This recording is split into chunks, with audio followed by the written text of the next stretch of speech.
Значи, добро вечер да ви посекам и ви благодарам што и покрај дождот собравте сила да дојдете на вечерашното предавање на Рускиот центар, кое што го насловивме како најнаградуваните советски и руски филмови во странство.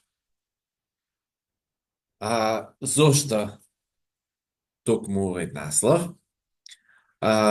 Сметаме дека руската и советската кинематографија треба да бидат представени на пошироката публика, но исто така треба да подсетиме на ремек дела кои што навистина се значајни во светски рамки, кои што добиле признание во светски рамки.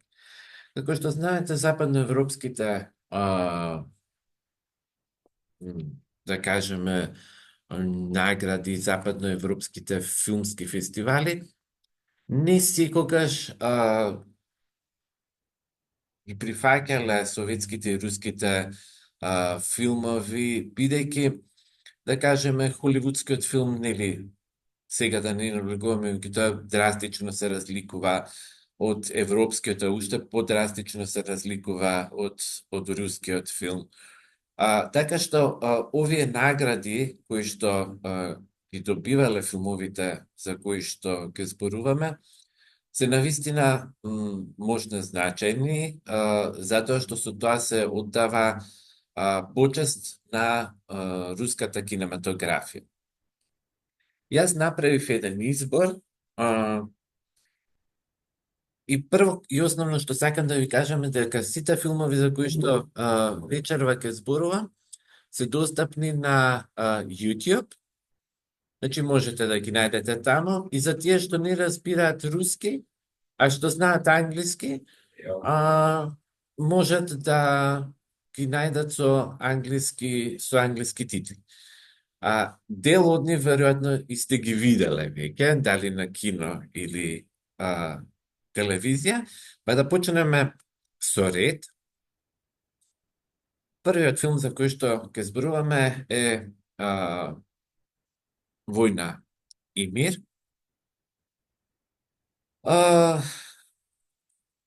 Ова е филм ремек дело на Сергеј Бондарчук. Снимен е во 60-тите години.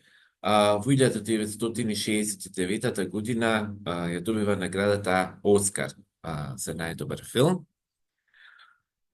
И морам вака интересни работи да кажам, еден куриозитет, зошто е снимен всушност овој филм. Како се тргнало, како дошло до него. Претходно е снимана холивудската верзија на Војна и мир, и кога во Советскиот сојуз ја виделе, всушност виделе дека не е тоа поимање на филмот и на романот на Толстој кој што го имаат русите. Затоа речиле дека треба да се сними, значи, еден ваков филм. Како што реков, Сергеј Бондарчук, легендарниот режисер, стои на чело на овој филм. И значи, филмот трае 6 часа, тоа е цела епопеја. Сакам да ви прочитам некои интересни факти, да ви кажам за филмот. Филмот е снимен, речиси, 6 години. Во снимањето на филмот се вклучени 58 советски музеи и 40 индустријски компании. Која е таа бројка? 58 музеи. Тоа е огромна бројка. Ти имаат изработено 9000 автентични костими, значи поединачни. 9000 костими, кои што се сите различни. Че не зборуваме за костимите на војниците и така натаму, кои што се зборуваме за автентични костими. Потоа, изработени се илјадници прецизни копии на оружје и одлекувања од времето на Наполеоновите војни. Изградени се 50 големи сценографии и мостови. Значи, зборуваме за сценографија не во оваа смисла денешна, студиска, него сценографии на отворен. За големата битка кај Аустерлиц и Бородино ангажирани се 15.000 советски војници. И ќе видиме потоа, тоа може би се и најголемите масовни сцени, најмногобројните масовни сцени во филмот воопшто во историјата. Употребени се 23 тони експлозив и 40.000 литри керозин, 15.000 рачни чадни бомби, 2.000 мечеви и 1.500 гранати. За потребите на снимањето на филмот, формиран е посебен, наречен е 11-ти коњанички полк од 950 луѓе. Овој полк понатаму, тој вистински полк кој што користел, бил наменет за снимање филмови понатаму. И во наредните години, узвоиште десетина филмови, овој коњички полк настапува и расформиране пред скоро време, во 2002 година представнува да постои. Така што, приказната на Лев Толстој кај Сергеј Бондарчук, нели, секако, советско време, време на реализм и така натаму, е дадена максимално во тие општествени услови, најблиску колку што е можно до самиот роман. До денешен ден ова представува најдобрата екранизација на Војна и мир, и секако е ретка, затоа што ретко кој би се нафатил да снима филм од едно такво огромно дело. Зашто зборувам конкретно? Ќе можеме да видиме, јас ги гледав да ги најдам оние реклами, трейлери кои што се од тоа време, па да ги видиме.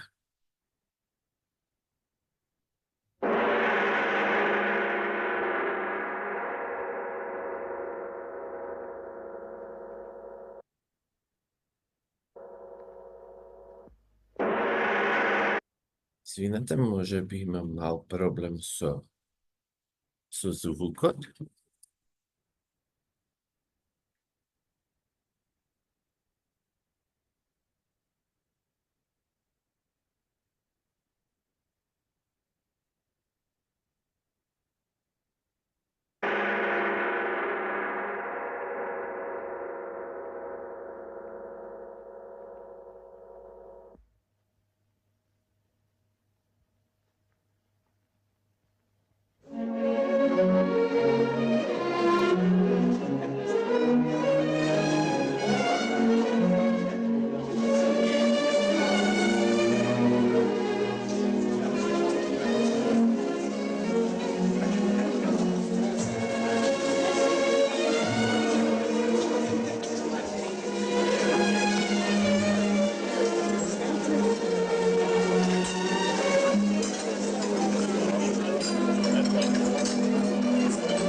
только ежели вы дадите мне состояние расстаться! Вот чем испугали! Я тебя убью!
Вака изгледаха трилерите во 60-тите години.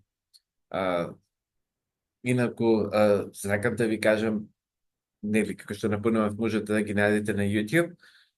Не се плашете, филмот, да, трае 6 часа, меѓутоа е поделен во 4 дела, така што ќе можете да си правите пауза. Јас навистина ви препорачувам да го погледнете, затоа што филмот е навистина ремек дело кое што вреди да се погледне, не само поради ова што ви зборував овие куриозитети, колку и што е сошиено направено и така натаму, туку и поради самото предавање на овој роман на Лев Толстој. Преминуваме кон уште еден филм, Der Сузала, филм на познатиот режисер јапонски Акира Курасава. Имено Акира Курасава претходно ангажиран во Холивуд, етаблиран режисер, почнува да ги губи своите позиции, затоа што неговиот уметнички и нему својствениот пристап Холивуд веќе помалку го интересира, така што тој веќе бил принуден да го раскине и договорот со Холивуд, и дори постои верзија дека во тие моменти се обидел и да се самоубие, затоа што навистина не било лесно не е лесно да се биде Курасава и да се биде толку високо на врвот режисер од Јапонија кој што ќе го освои Холивуд и одеднаш нели да падне, а, но тој решил да најде еден друг излез и се обратил до Советскиот сојуз, односно до филмското студио Мосфилм. Негова негов предлог бил да се екранизира романот на Владимир Арсењев Десузала, и тоа е еден таков интересен патувачки, истражувачки роман. Мосфилм бил навистина тргнат од идејата и тие се сложиле. И она што е можно интересно, почнала експедицијата на далечниот исток,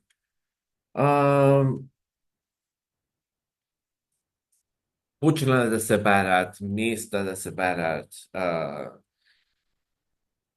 глумци, меѓутоа некако Куросава барал автентичен глумец, кој што не му се допадали. Максим Музук, 65 годишен актер од Тува, се пријавува на аудицијата и кога доаѓа останатите, значи, велат, си мислеле, добро, ќе помине, нема врска.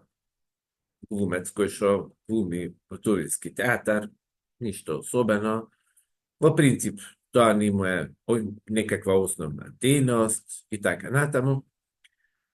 По известно време, значи, ова е расказ кој што јас го имам, мислам, кажување кој што ги имам читано, луѓето доаѓаат да циднат да видат што се случува.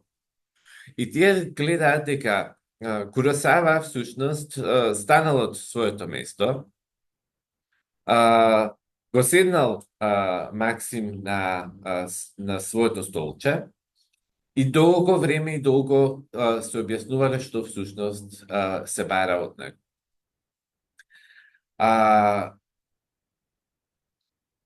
Куросава го зема и во тој момент го зема во екипата и познатиот руски актер Соломин, кој што во тоа време бил во Советскиот сојуз филмска звезда. И тие многу добро се уиграле. Значи, Максим барал, да кажеме, од Соломин многу тој да му помогне во работата, бидејќи не е толку искусен филмски глумец, тој е сепак театарски глумец. Меѓутоа Соломинот не го учел многу работи. Учел што треба да се прави во тие такви услови. Уште една можна интересна приказна е како има една сцена со еден тигар и тие земаат мало тигарче кој што велат добро, сега ова додека ние се подготвуваме, бидејќи работата на терен била огромна додека се направи, сепак е далечен исток, сепак е тоа, нели, малку непристапно место, требала долго да ова тигарчево таман за 6-7 месеци, една година ќе подпорасне. Ние ќе го препитомиме, ама сега како да не напаѓа, па сега тука ќе ископаме дупка и ќе ставиме вода и да го снимаме како трча. Меѓутоа, до водата, додека стигне, тигрите се плашат од водата, така што кој ќе стигне до водата, ќе застане тука. И за некакво чудо трча тигарот, трча, го снимаат и ни едно ни две, тигаров пљас во вода, си запливува, вие се тргаат, нели? И вела, добро, нема да ризикуваме, ќе земеме дресиран тигар.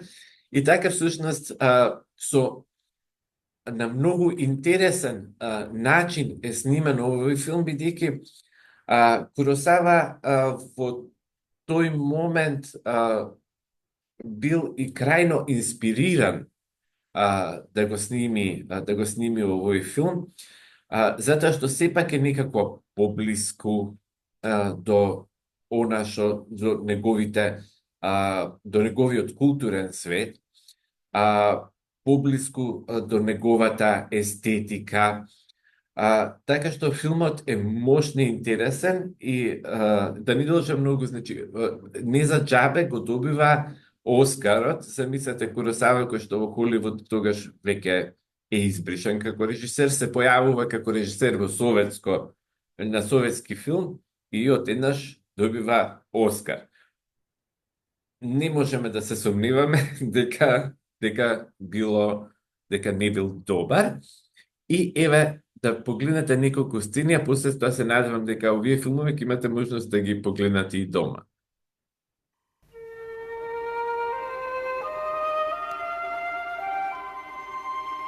Фильм в постановке Акиры Куросавы «Дерсу Узала».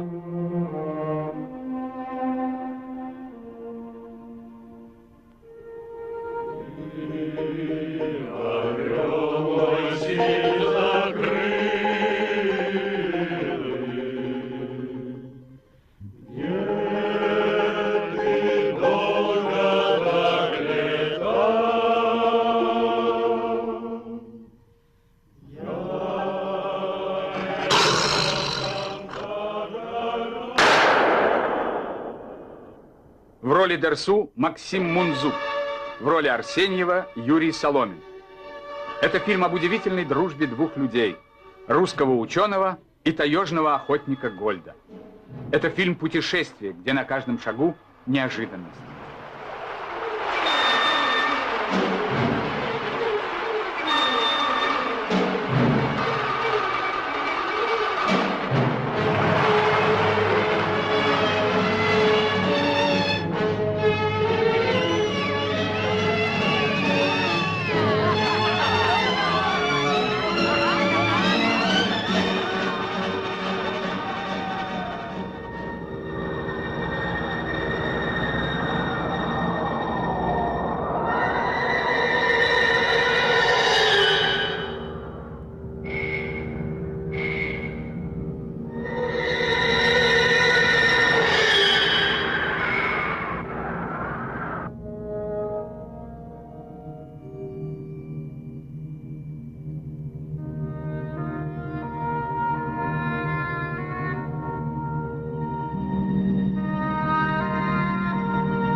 Амба, моя убивать приходи.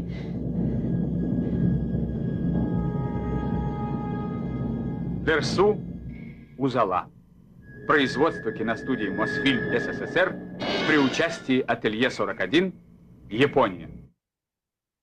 Инаку само да напоменам дека во филмот не е настрадано ниту едно животно. Така што дури тогаш се водело сметка за тоа. Следниот филм е еден од моите лично омилени руски филмови, кои што секогаш со задоволство го гледам и веројатно сте го гледале Москва не верува на солзите. Дури имам една лична приказна која што ќе споделам со вас, а тоа е пред едно 25 години јас се подготвував на работа да одам и никаде со татко ми бевме дома, околу 1:30 се вртам и гледам почетокот на Москва не верува на солзите. И решавам дека Јас сега морам следниве 3 часа да ги поминам дома и да гледам филмот. Седев на работа и реков, јас ке задацнам 3 сати филм ке гледам. Добро. И кога заедно со татко ми го гледавме филмот, иако сме го гледале неколку пати претходно, и на крај завршува се, јас почнувам да се пакувам да одам на работа, и тој ми вика, па 3 часа не ти беа залудно потрошени, добро е што остана и што го гледавме заедно по не знам кој пат овој филм. Филмот е во режија на Владимир Меншов и она што е можда важно, што сценариото за филмот е на Валентин Черних. Исклучително добар писател советски. Кај нас во Македонија е преведен само овој негов роман. Не би знал да ви кажам каков е превод, меѓутоа според тоа колку филмови се снимени по сценарио на Черних, навистина можеме да зборуваме за еден вистински голем писател, затоа што, да кажеме, еден од двата мои омилени руски филма, тоа се Тестови за вистински мажи, е снимен исто така според роман на Черних. Потоа исто така уште еден прекрасен филм, Нокни сестри, е снимен според роман Валентин Черних и снимени се уште неколку филмови според негови романи. Зошто е толку важен овој филм? Јас прво и основно ќе истакнам дека со овој филм тој е и уметнички, има прекрасна и се. Меѓутоа има и други страни на филмот. Идеолошки, може би, ќе кажеме. Овој филм е еден вид на, да кажем, некаков проглас на феминизмот. Веројатно не знам дали сте го гледале филмот, станува збор за една девојка која што е студентка, се влюбува во еден снимател телевизиски, тогаш на времето, значи кога се одвива дејството, тоа се ретки луѓе и така натаму, останува бремена од него, меѓутоа тој ја напушта. Таа како студентка решава да го роди детето со своите другарки, ги одгледуваат и така натаму, и потоа таа завршува факултет и така натаму и станува директор на еден огромен завод. Живеат заедно во стан со својата ќерка, и сега јас вака на брзина ви раскажувам. Таа случајно запознава, враќајќи се од викиндичка кај својата другарка во воз, од тие електрички, значи како приградски воз, да кажеме, се враќа и запознава еден човек на нејзини години, неженет и така натаму, и во склоп на околности таа се влюбува во него. Се појавува потоа таткото кој што сака да запознае ќерката, нели тука се урива целиот свет. Повредениот, значи, нејзин доторувач заминува, таа не може да го најде. Повторно се собираат нејзините другарки универзитетски и мажот на едната го наоѓа и го враќа. Сите тие солзи, таа на крај завршува, еве јас дури сега станувам емотивен на таа сцена, кога кажува колку долго те барав, Боже, колку долго те барав. И одеднаш нели исчезнува. Второ, овој филм е голем по своето значење затоа што е советски филм кој што покажува еден друг начин на живење, покажува ја покажува силата исто така на едно социјалистичко општество, ако можеме така да кажеме, меѓутоа ги покажува и малите луѓе, покажува нивната приказна, нивното секојдневие. Многу е овој филм комплексен, иако основната линија сижена се чини дека е едноставна, многу е комплексен во 1980 година, кога практично се, да кажеме, се наоѓаат СССР и САД на еден раб, кога веќе самите дел од вас може да просведочи дека тие години не беа едноставни, се појавуваа нуклеарни закани и така натаму. Овој филм добива Оскар. Еве кратко да погледнете трейлер.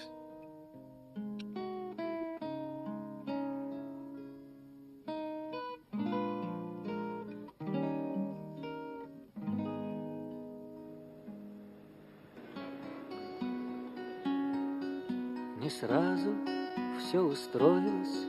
Москва не сразу. Москва — это большая лотерея. Она Здесь можно сразу все выиграть. Здесь живут дипломаты, художники, внешторговцы, артисты, поэты.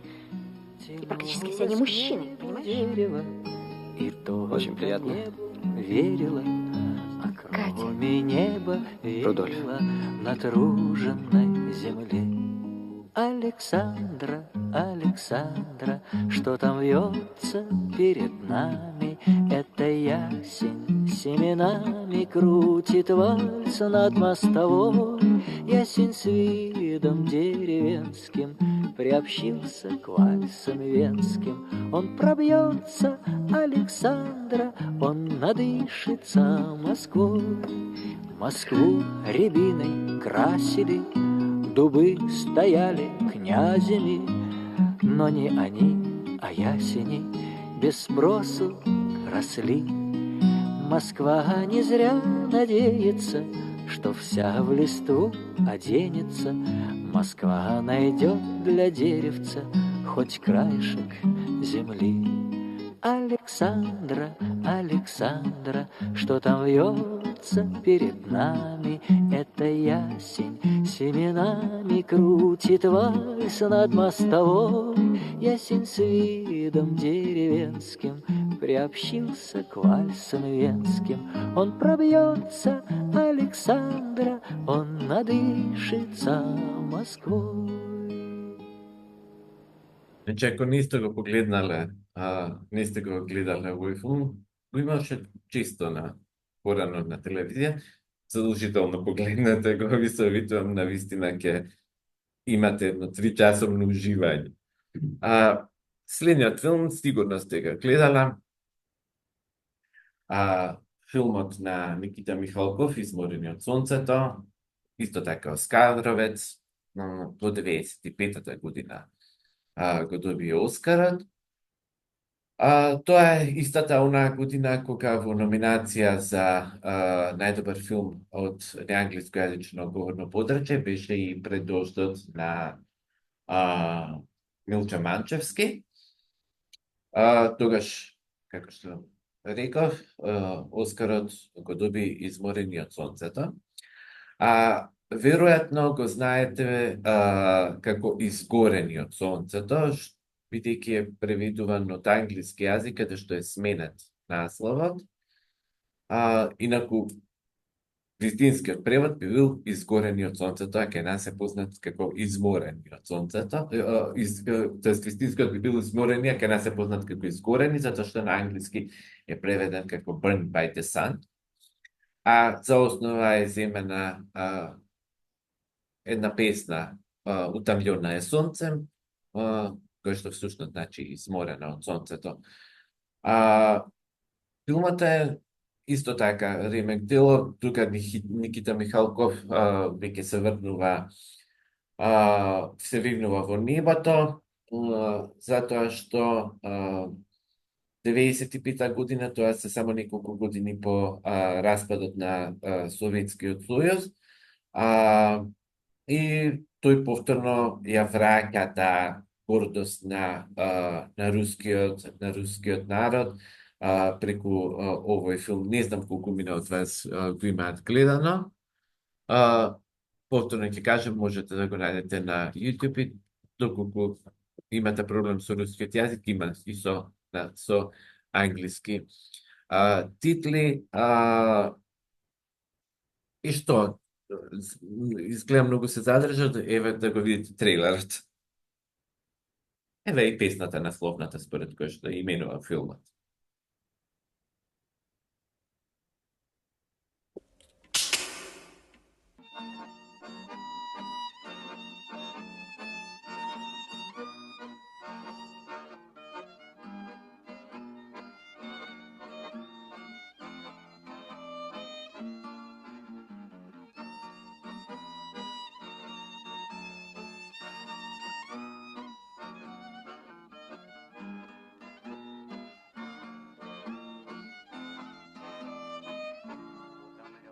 Утомленное солнце нежно с морем прощалось. В этот час ты призналась, что нет любви. Мне немного взгрустнулось, без тоски, без печали. В этот час прозвучали слова твои.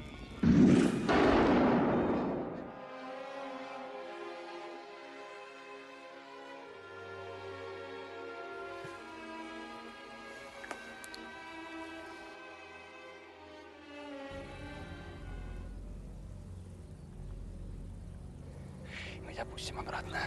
Только потом обманули. И все отняли. Все. Жизнь, профессию, любовь, Марусю, родину, веру. Все ты отнял. Ты что, сдурел, что ли? Ты, баран!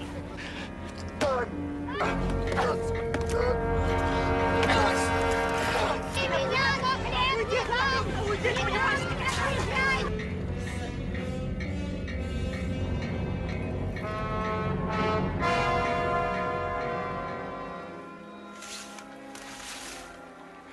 А вы, оказывается, все есть.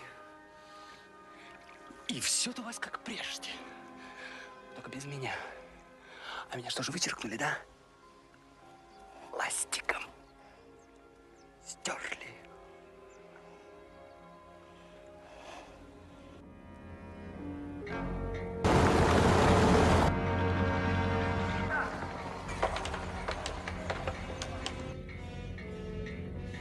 войны! Актива, товарищи Гордова!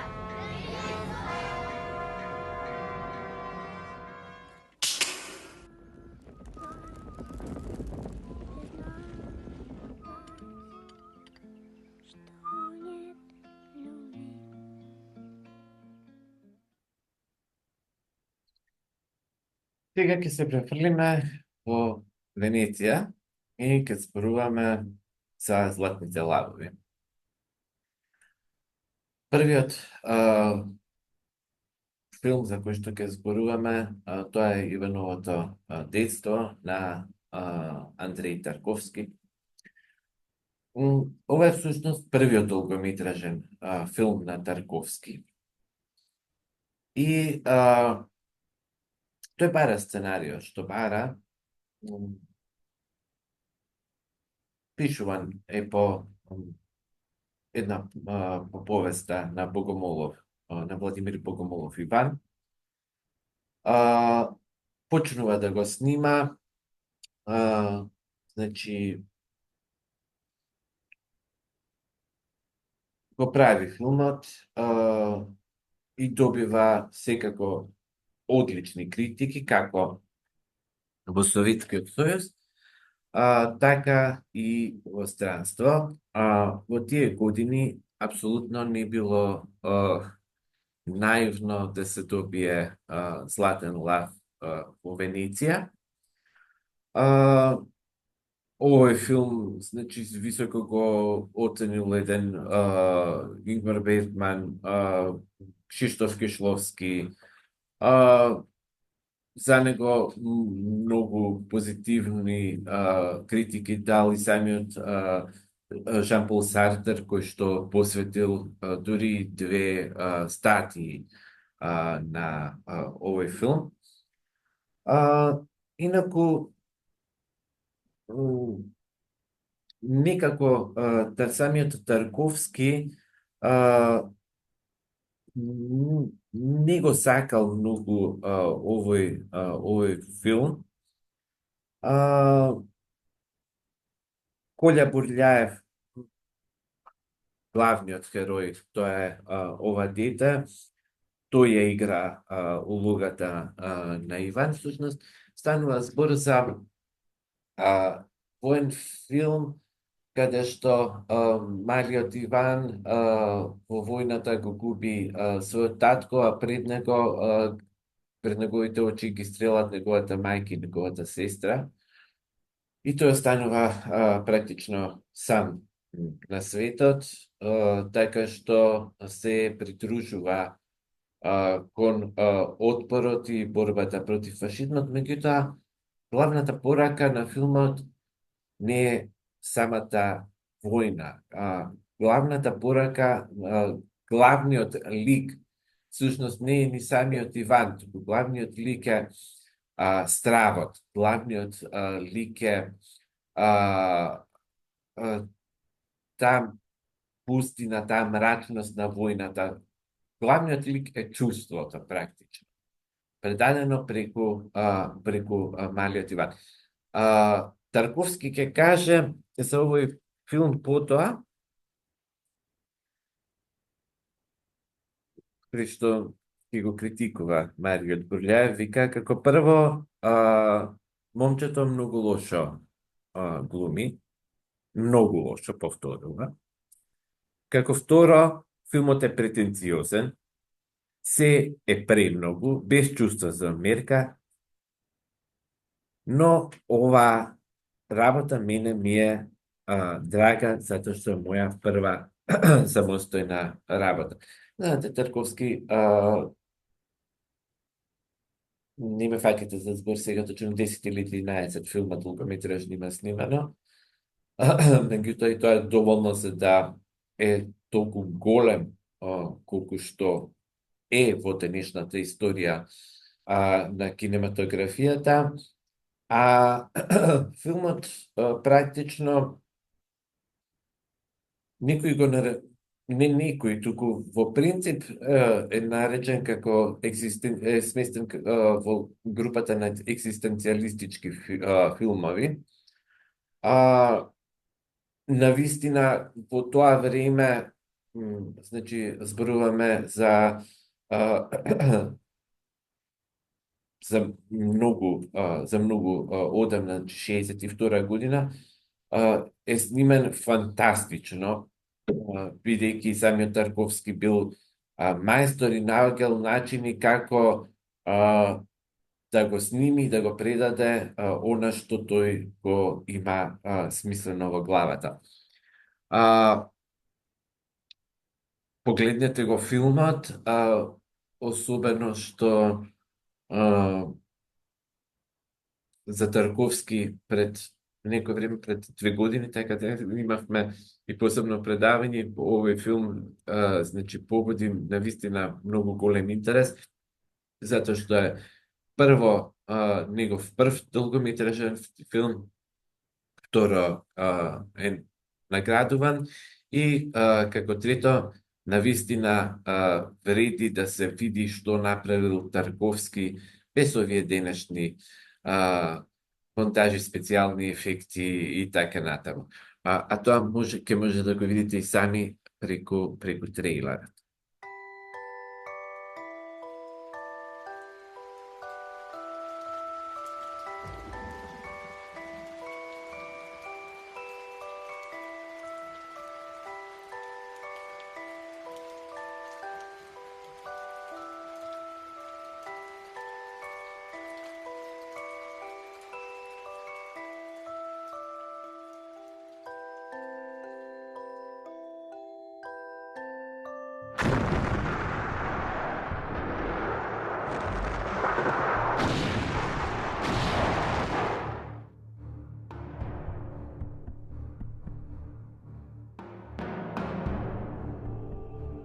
А где его отец и мать?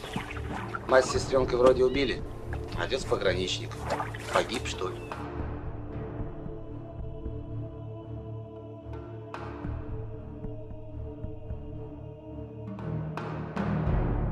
А что вы с Катасоновичем все высматриваете? Поиск, что ли, готовите? На пикник собираемся. С твоим патефончиком. Опять Иван пойдет. Иван, что я тебя справишь на бюро, что ли?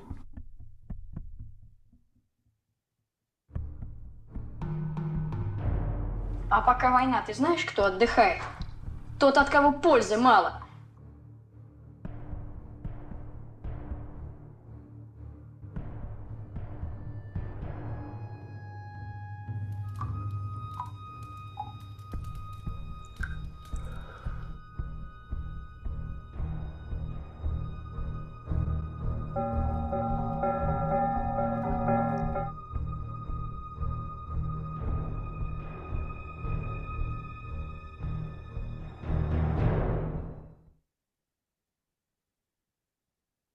Значи, тоа е Ивановото детство.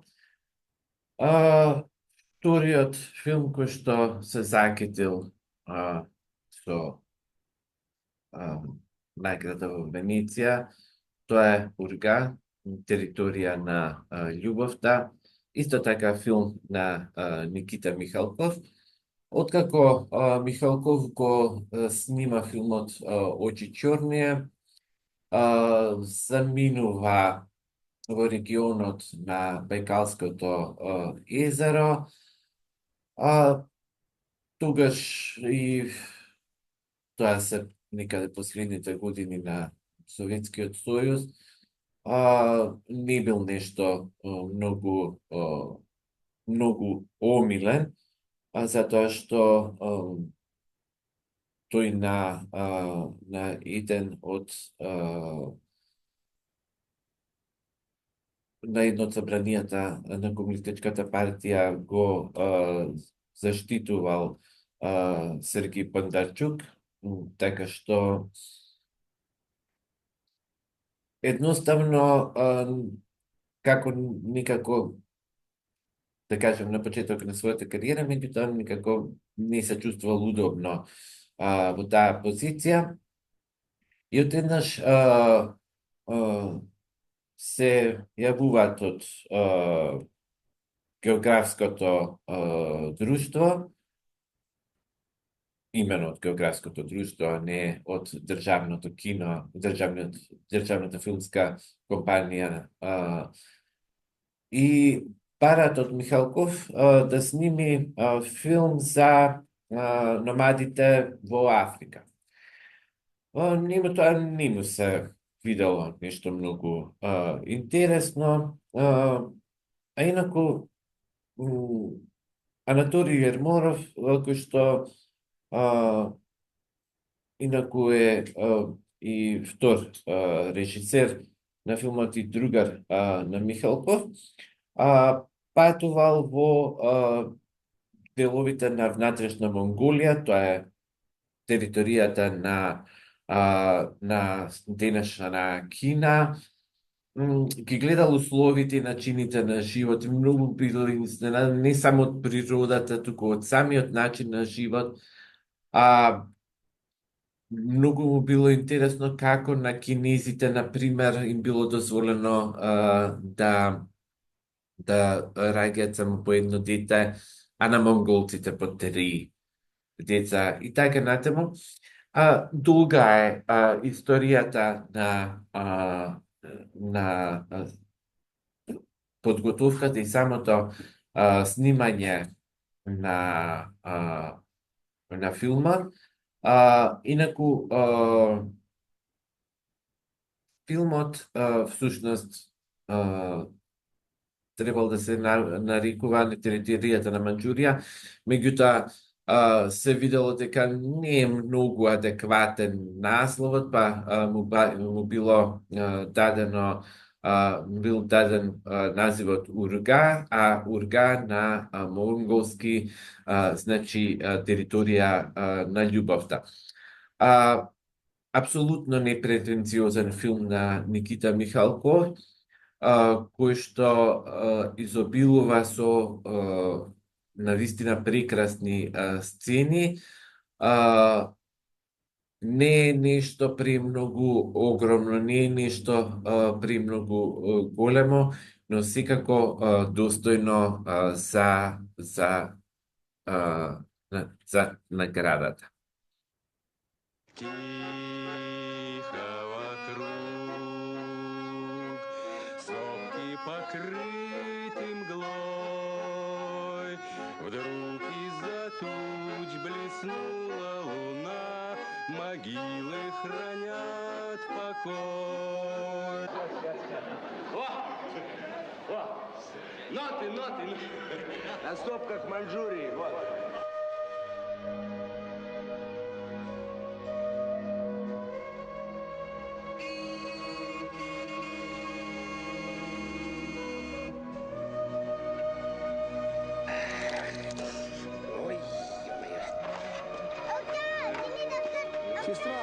Сестра, беги скорее, смотри. У русского на спине такие же крючки, как у тебя в тетрадке. И тут люди живут. На-ка, пока яблочко скушай, чтобы не скучать. Спасибо.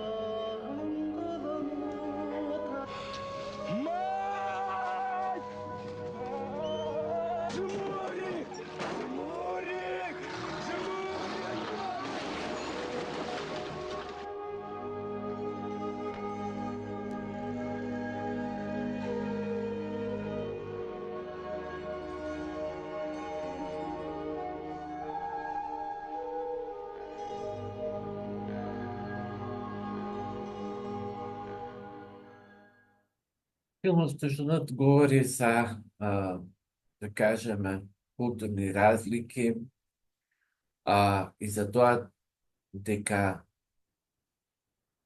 човекот го има насекаде. Ми некога, обично, јас имав можност, уште како студент, кога бев во Москва, имав професорка која што беше од оние делови каде што 6 месеци е ден и 6 месеци е ноќ. И јас се прашував, добро, како живее? Така да сме се родиле. Таму човекот може да се навикне на секакви услови. Човекот може да се навикне да живее во Ојмјакон на минус 65 степени, може да се навикне на Африка и да живее на 80 степени.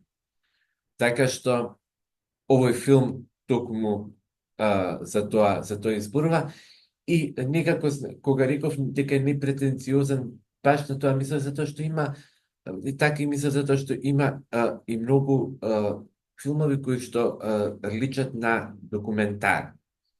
Ајде на брзина сега, значи уште неколку филма имаме. Следниот филм кој што има добиено Златен лав, тоа е третиот филм, тоа е што има добиено Златен лав, е филмот на Андреј Цвјагинцев, Враќање, од 2003. Овој филм станува сензација затоа што всушност добива 2 награди. Ова е практично и првиот филм на Цвјагинцев како режисер. Значи тој не само што добива најдобрата награда, туку ја добива и наградата за најдобар дебитантски филм. А во принцип за жиријата за доделување на овие 2 награди се 2 различни жирија, значи он добива 2 награди од 2 различни жирија, што е многу голема работа. Инаку, што да се каже, главната тема е дека двајца браќа одеднаш дознаваат дека има татко кој што никогаш не го виделе и тие тргнуваат со него на едно патешествие на еден напуштен остров. нормално на крајот излегува, мислам, им трагичен крај. Целата приказна, инаку Андреј Свјагинцев за овој филм побарал да му се најдат две деца, двајца млади глумци, кои што тој ги нарекувал да бидат гениални. И од групата често го најгаат едниот во Санкт Петербург и другиот во Москва. Во манирот на Звјагинцев, овој филм зрачи со една тешкотија, со една тегобност, не е многу лесен за гледање, но јас ви го препорачувам од се срце, затоа што, како прво, тоа е негов прв филм, а како второ, интересна приказна. И секако, тука се двата златни лава.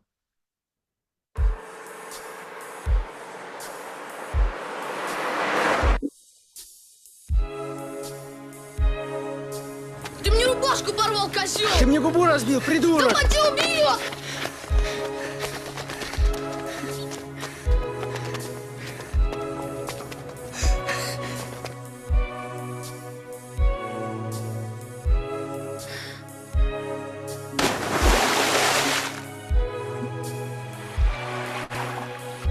Давай, иди за братом.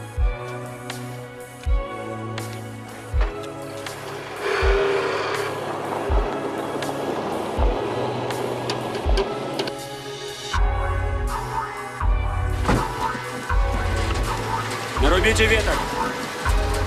Это как? Ручками, ручками.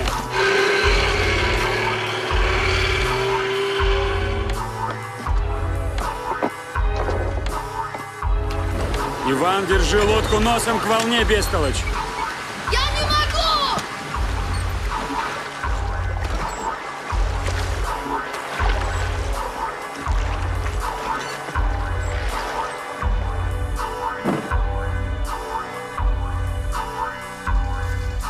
Иди сюда. Смотри.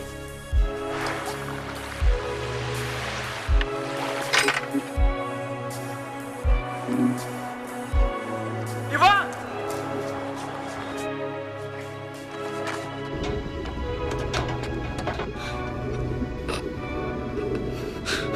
Я могу, гад. Слышишь, я могу!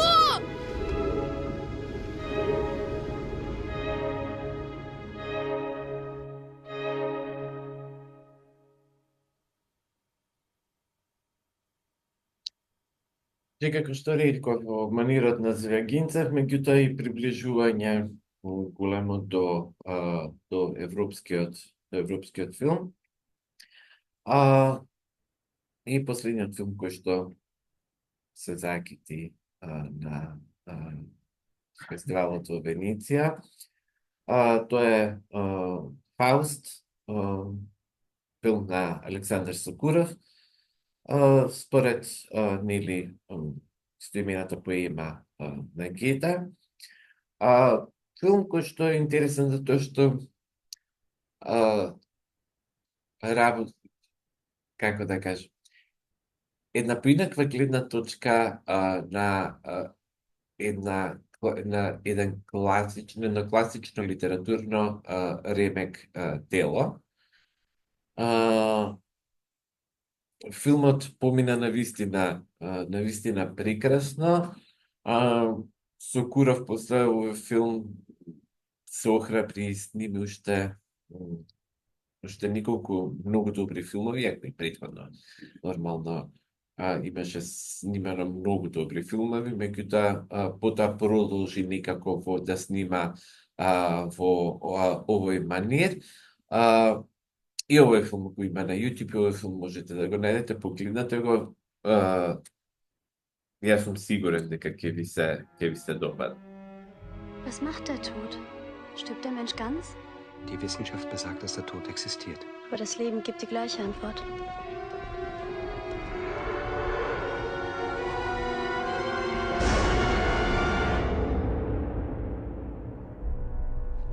willst doch Geld von mir haben. Wieso, wie meinst du das? Ich habe für dich kein Geld und keinen Lebenssinn. Was läufst du hier herum mit gerafftem Kleid, du kleine Hure? Und, wohin bringt dich das? Weißt du das? Nein, weiß ich nicht.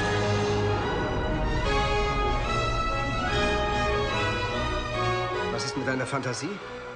Ich habe keine Fantasie. Dafür habe ich was Besseres. Ich habe einen Plan.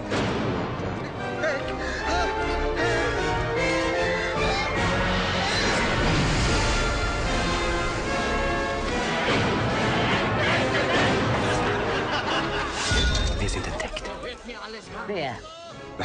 Das Mädchen hat zu mir gesagt, ich sei der Mörder.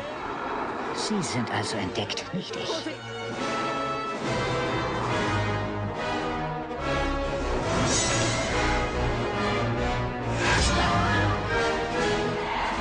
Ich bin der große Wagner! Soll ich dich abmessen, ne? Der sehr große Wagner! Ich bin Faust.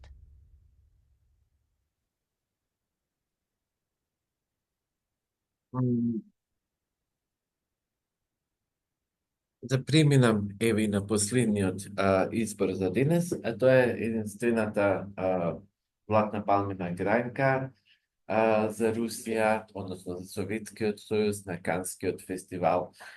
Легендарниот филм Жаравите летаат. Не знам дали веројатно да го имате гледано, бидејќи многу пати го имало на телевизија. Филм кој што навистина ги добил сите можни позитивни критики по неговото прикажување на Кан. Татјана Самойлова ја споредуваат со Брижит Бардо. И она што е многу важно, Михаил Калатозов, режисерот на филмот, со својата техника, која што имал, инаку филмот е 57 година, сега го гледаме, е обновената верзија, реконструираната верзија, значи дигитализирана и така натаму, која што 2022 година се даваше во кината во Русија. Значи, режисерот успева со онаа минимална техника што ја поседувал во тие години. Ние денес, да кажеме, со нашите мобилни телефони можеме да се пофалиме дека имаме подобра техника и технологија за снимање филм. Успева да направи едно вакво ремек дело, кое што всушност представува и филмска лична карта за Втората светска војна. Филмот исто така го имате на YouTube, и тоа овој филм дури го најдов никаде, така со српски титли, така што можете слободно да го гледате. Еве да го погледнеме и трейлерот за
Вероятно стои, ако за тие што не го гледале филмот, накратко станува збор за една млада војка, момче, девојка, кои што некаде пред војната се влюбуваат. Тој треба да замине во војна, започнува практично војната, таа доаѓа дома и гледа кај видов тој сцена кога отвара вратата и нема ништо пред неа, само сурнатини, тоа всушност нејзиниот стан, таму се загинати нејзините родители.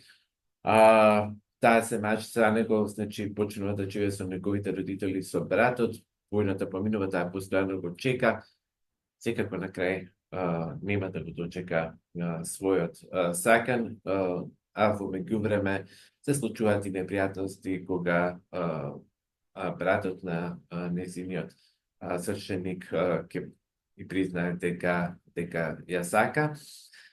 Секако ќе кажам едно ремек дело на руската и советската кинематографија, така што задолжително е доколку не сте го гледале, погледнете го.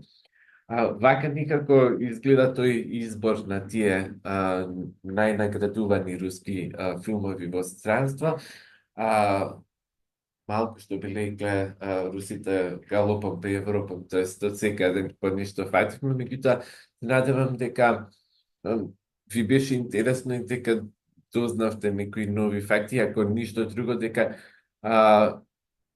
ќе ве побудиме во ваш жилбата да ги погледнете овие филмови. Доколку имате некои прашања, јас ви стојам на располагање ако знам да одговорам. Да. Сибирската переводителя имаш ли награда освоена? Не. Не. На филмот на Куросава, што беше на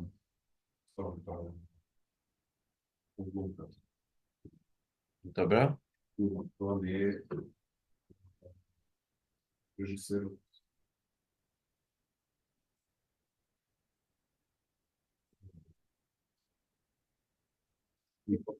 Не.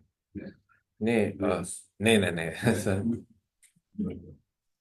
Така ликчи. Инаку во Изморени од сонцето, ако го видите таму, и сликата, ако ја видите, тоа ова е керката на Никита Михалков, кој што игра во самиот филм, и практично тој изгледа со неја да го земе Оскарот. Јас памтам дека тогаш многу не годував, зашто пред дождот неато бил негото бил Оскарот, а го имав гледано пред дождот, меѓутоа го немав гледано Изморени од сонцето, а и по некое време го погледнав Изморени од сонцето и тогаш самиот себе си признав, да, ова секако беше заслужен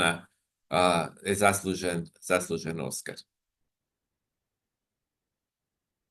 Добро, тогаш ќе ви се заблагодарам уште еднаш што вечерва бевте со нас, пак ќе кажам и покрај дождот, и ве очекуваме на следниот настан на Рускиот центар, а до тогаш следите на нашата Facebook страница, така што ќе се информирате што следно не очекува.